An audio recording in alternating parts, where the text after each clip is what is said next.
Hi,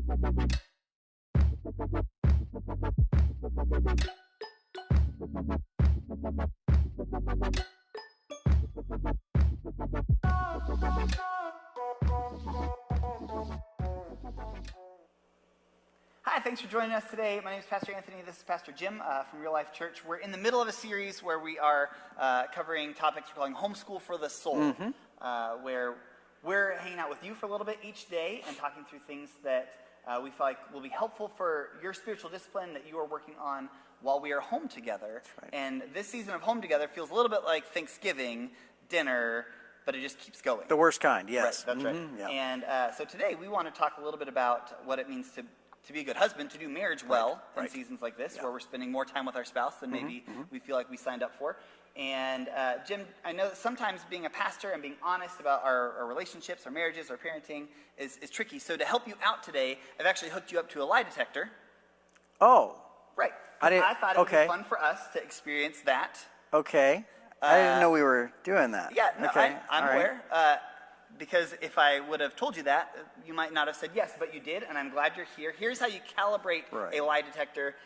First, just say something true about yourself. My name is Jim. Oh. And see, the wall will turn green when you tell the truth. Now, just to show you the other side of that, tell me something that is not true about yourself. I'm 6 feet tall. Oh. Okay. Okay, you got it? Yeah. We're going to start off with an easy one. I'm going to throw you a softball pitch, because this is what we talked about talking about before we started today.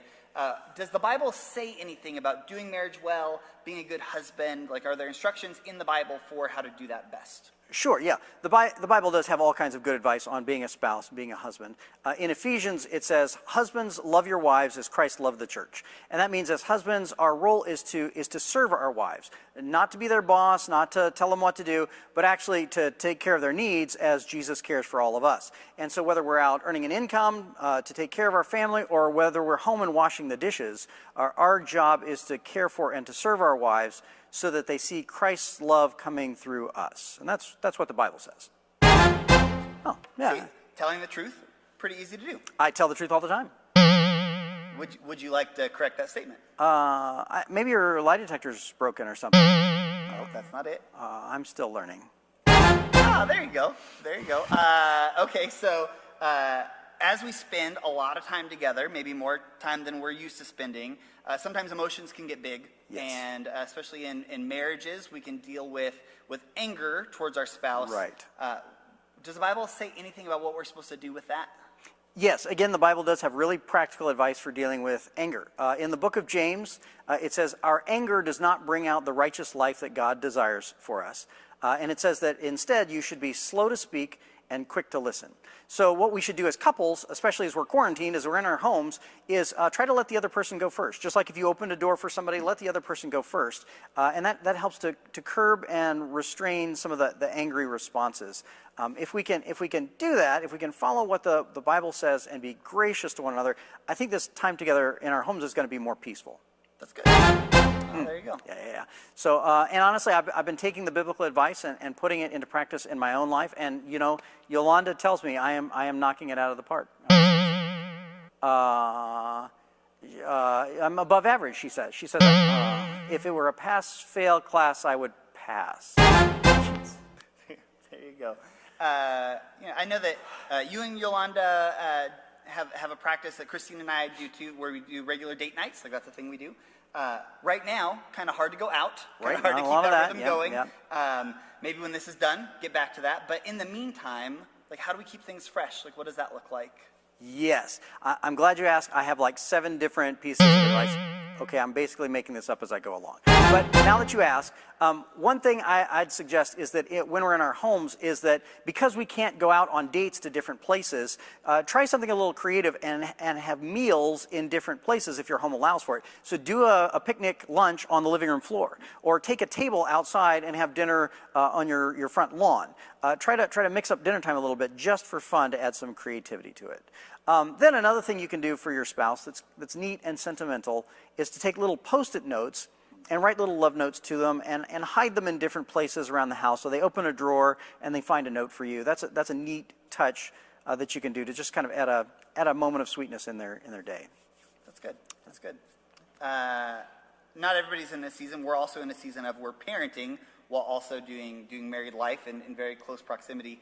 What does it look like to parent well as a team for those of us that are in that season when we're all doing this together? Yes, because we're home together and we're parenting together, and I love giving advice on this, and my kids love hearing my advice on parenting. Okay, they're going to listen to it whether they like it or not.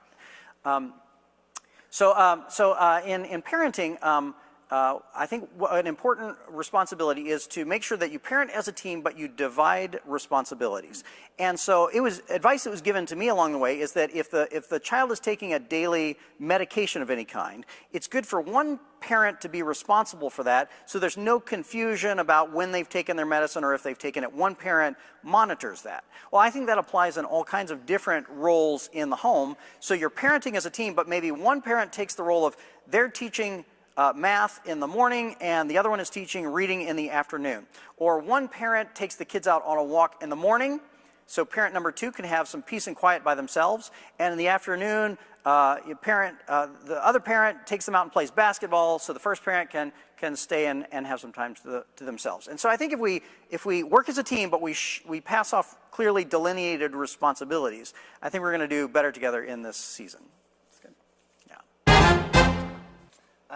Anything, I'm just thinking through that married person, maybe they're watching this with their spouse, maybe they're watching it hoping that their spouse watches it later.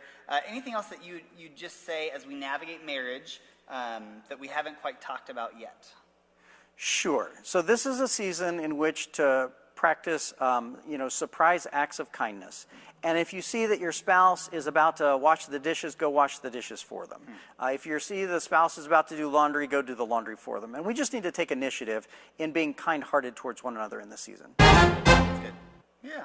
And my guess would be, right, because Jesus calls us to care for others and to love others. This is a great season to practice that at home. Yeah, all the time. Yep.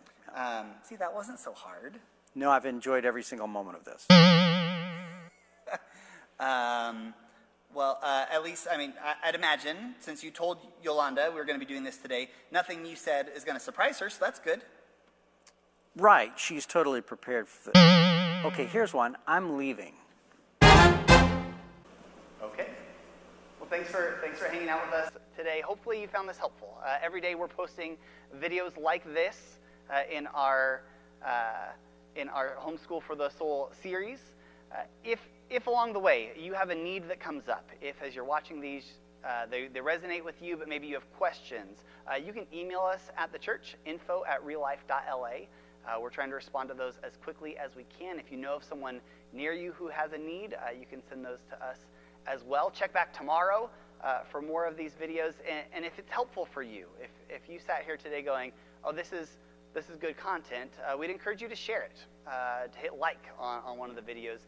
The more times these videos get shared, the more often they come up in people's feeds, and you can help spread some smiles along the way as we navigate this season together. Take care. We're praying for you, and we'll see you next time.